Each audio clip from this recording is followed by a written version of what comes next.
Too many people in life believe that success comes from saying yes to everything, from being present everywhere, from being available at every call. But let me ask you something. Does gold make itself easy to find? Do diamonds sit on the surface waiting for someone to pick them up? No. Their value is in their rarity, in their refinement, in the distinction. Your problem is not that you are unnoticed. Your problem is that you have made yourself too common. You have confused accessibility with importance. And today I want to shake your mindset, because true impact in life comes not from being everywhere, but from being valuable. Listen to me carefully.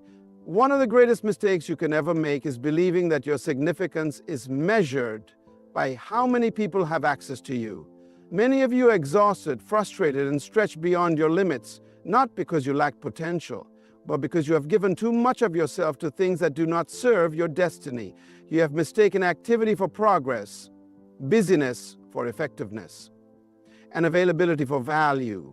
Let me ask you, have you ever seen a lion chasing every insect that crosses its path? Have you ever seen an eagle flapping its wings at every gust of wind? No, a lion moves with focus. An eagle soars with precision. But look at you, running in every direction, answering every call, responding to every demand, trying to please everyone, hoping that being available will make you important. The truth is, people do not value what they can access too easily.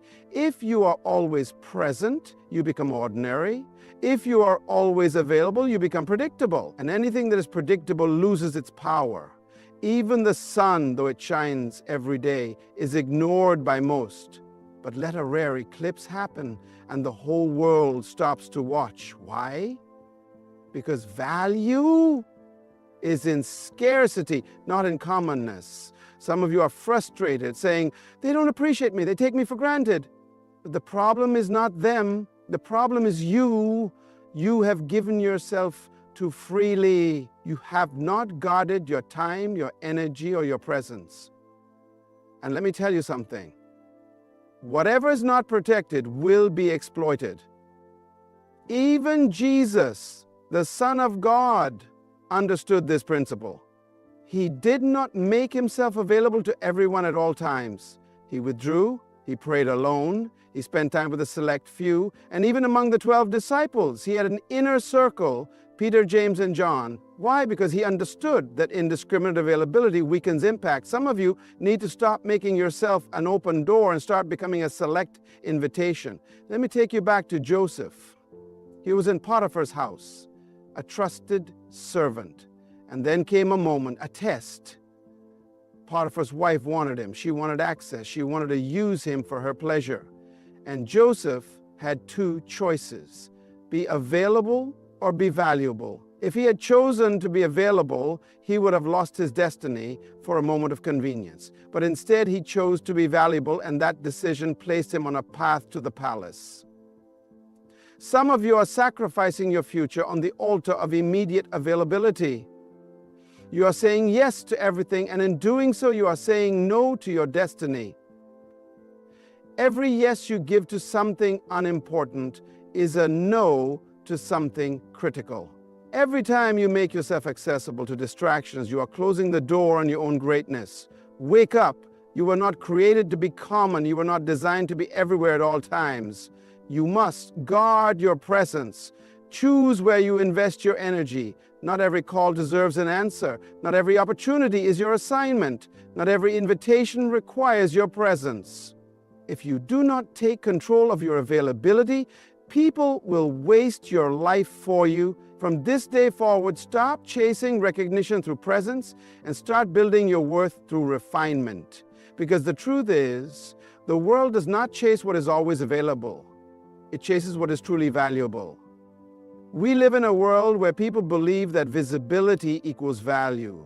They think that if they are not constantly seen, constantly in the spotlight, constantly in front of people, then they are not progressing. But that is a dangerous deception. A seed is never seen while it is growing. A tree does not sprout overnight. A foundation is buried deep in the ground before a building ever rises. The most valuable things in life are prepared in private before they are revealed in public. And yet, so many of you are desperate for exposure before you have built substance. You want to be recognized before you are ready.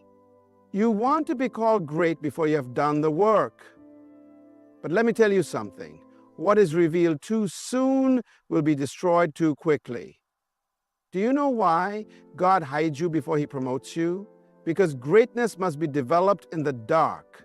Before David ever held a throne, he held a slingshot in the wilderness. Before Joseph ever sat on the throne of Egypt, he was locked in a prison. Before Moses ever led millions, he spent 40 years in the desert. And before Jesus ever started his ministry, he spent 30 years in obscurity preparing. The problem is, many of you despise the season of preparation. You are frustrated because no one sees you. You are impatient because your gift has not yet been recognized. But let me ask you, do you want to be seen too soon and fail? Or do you want to be prepared fully so that when you are seen, you stay? A student locked in a library is not wasting time. He is investing in knowledge. A runner training in isolation is not being ignored. He is being conditioned for victory. A musician practicing behind closed doors is not being overlooked. He is sharpening his skill. The question is, are you willing to be hidden so that when your time comes, you will be ready? So many people today crave attention, but attention is not the same as anointing. The fact that people know your name does not mean you are valuable. Popularity does not equal power. Fame does not equal fulfillment. If you rush to be seen before you are ready, you will crumble under the weight of exposure. You must first develop in private what you want to sustain in public. Even Jesus understood this. Do you realize that the Son of God himself did not start his ministry until he was 30 years old? Why? Because even he needed preparation. If Jesus had to grow in wisdom before he stepped into his calling, what makes you think you can skip the process? What makes you believe you can be effective without being equipped? You must shift your mindset. Stop seeking attention and start seeking refinement. Stop chasing the spotlight and start embracing the process. Stop trying to be seen and start working to be strong, because when the time is right, when your preparation is complete, when your foundation is strong, God himself will reveal you. And when he does, no man will be able to ignore you. The world does not need people who are just present. It needs people who are prepared.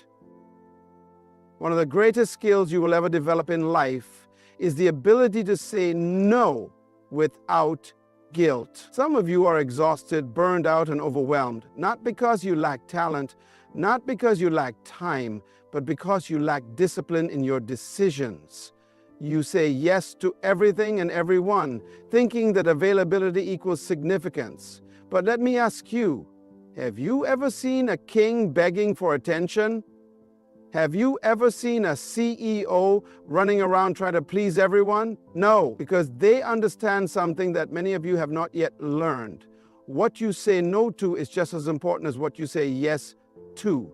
The enemy of purpose is not always failure. Sometimes it is distraction. And the greatest distractions in life often come disguised as good opportunities. Many of you are entangled in things that look important, but they are not your assignment. You are doing what is nice instead of what is necessary. You are busy, but you are not productive. You are helping everyone, but you are not building yourself. And the reason is simple. You have not yet mastered the power of saying no. Joseph was given an opportunity to say yes to Potiphar's wife. It was an easy offer, a secret pleasure, a shortcut to favor. But Joseph understood something. You can gain temporary pleasure and lose eternal purpose. He knew that saying yes to her was saying no to his destiny. And so he ran. He didn't negotiate. He didn't compromise. He didn't delay. He ran. Because sometimes your greatest act of wisdom is not what you accept, but what you reject. Some of you need to stop negotiating with distractions.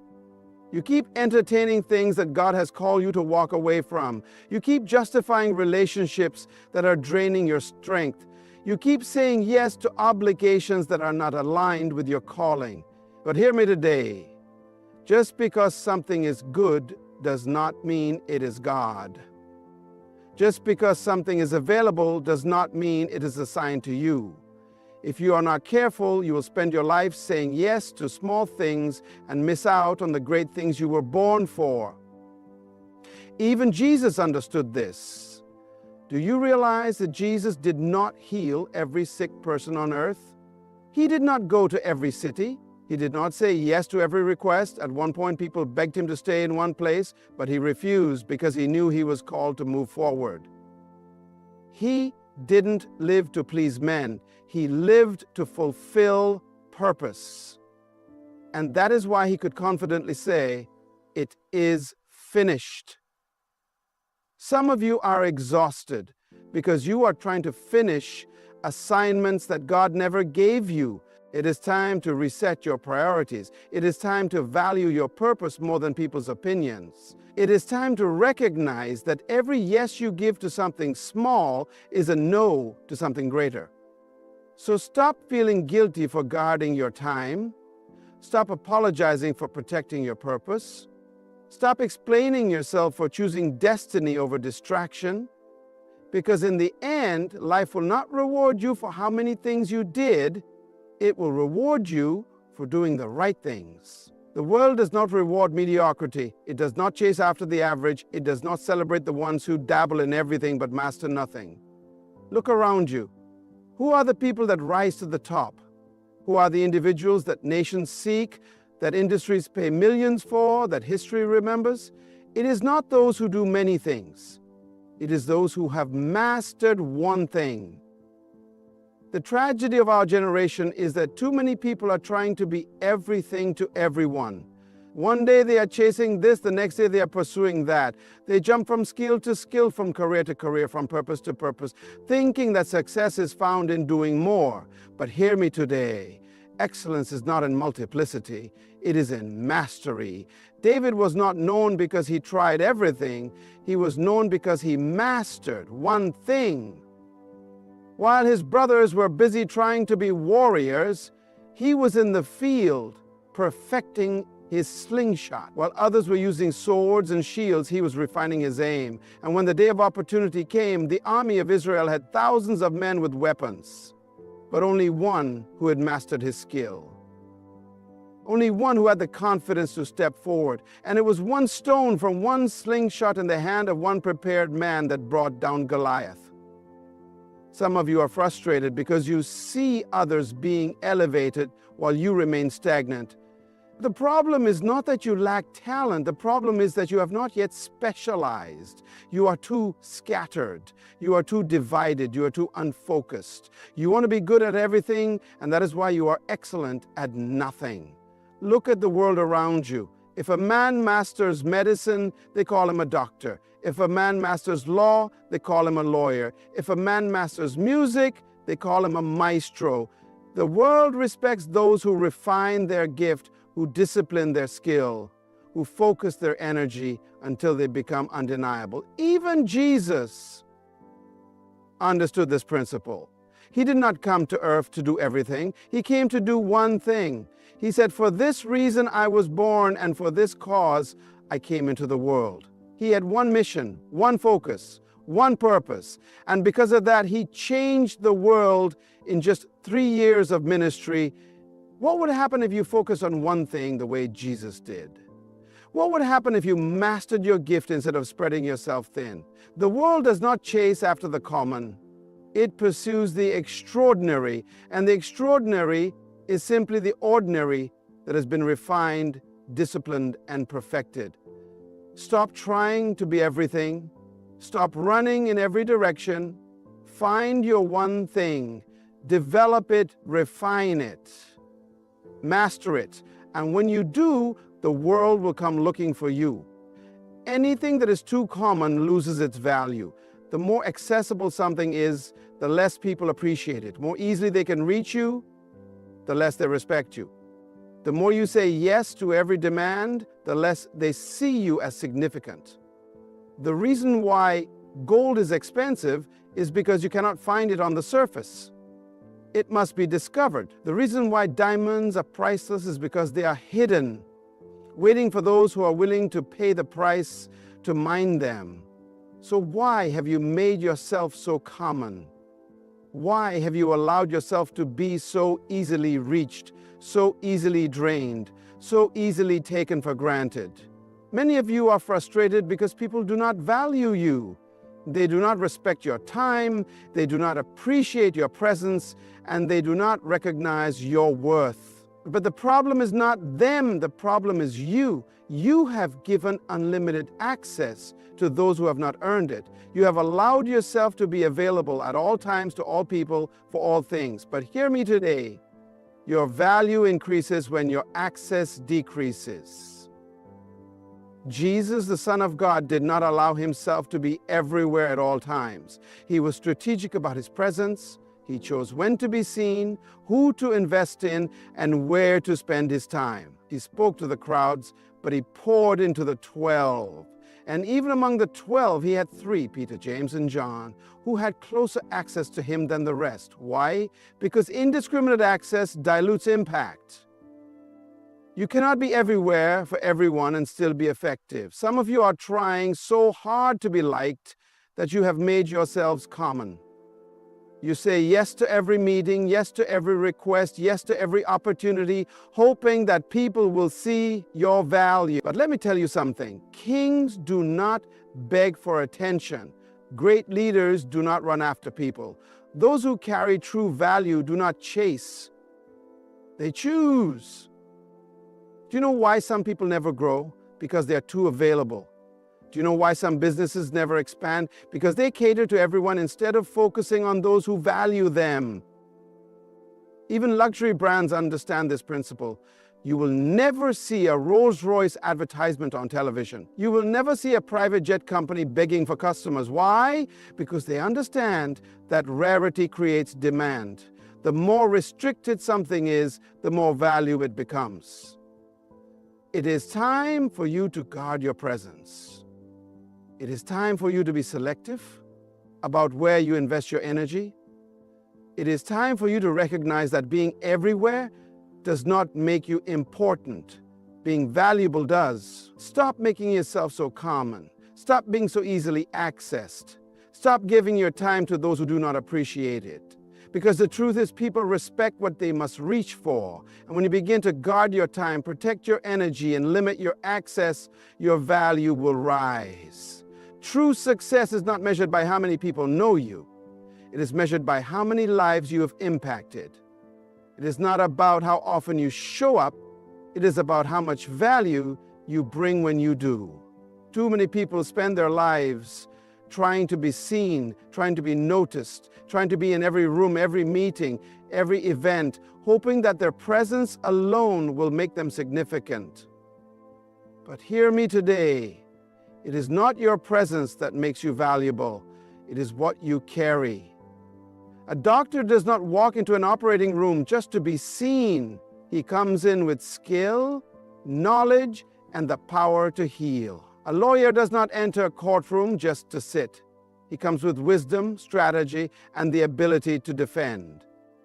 A leader does not stand before people just to be recognized. He speaks with authority, bringing vision and direction. The question is, what do you carry? When people encounter you, what do they receive? When you open your mouth, do you bring wisdom or just noise? When you enter a space, do you make a difference, or are you simply taking up room? The tragedy of our generation is that many people want to be in places they have not yet prepared for. They want to sit at the table, but they have not yet developed anything to contribute. They want to be invited into greatness, but they have not yet cultivated greatness within themselves. And so they chase visibility instead of value. They seek popularity instead of purpose. They desire recognition instead of refinement. But let me tell you something. When you truly carry something of worth, you don't have to push your way in. People will pull you in.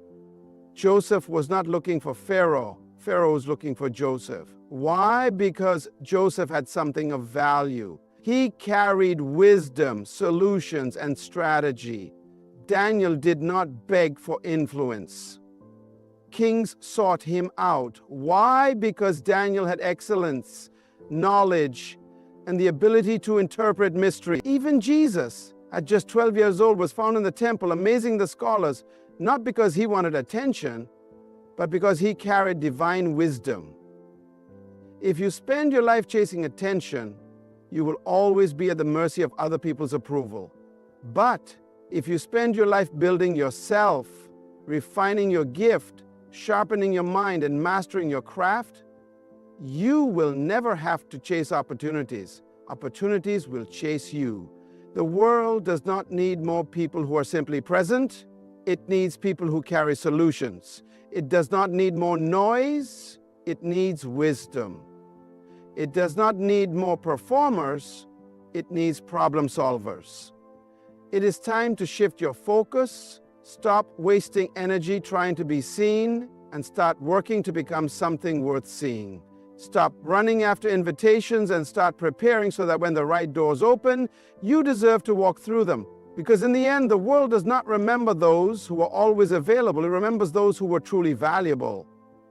The truth is, your life is not meant to be a constant scramble for attention, validation, or approval. You are not designed to be everywhere at all times, just trying to be seen. You were designed to be valuable, to bring something unique into this world that no one else can bring. It is time for you to stop chasing visibility and start focusing on what truly matters: your purpose, your preparation, and your impact.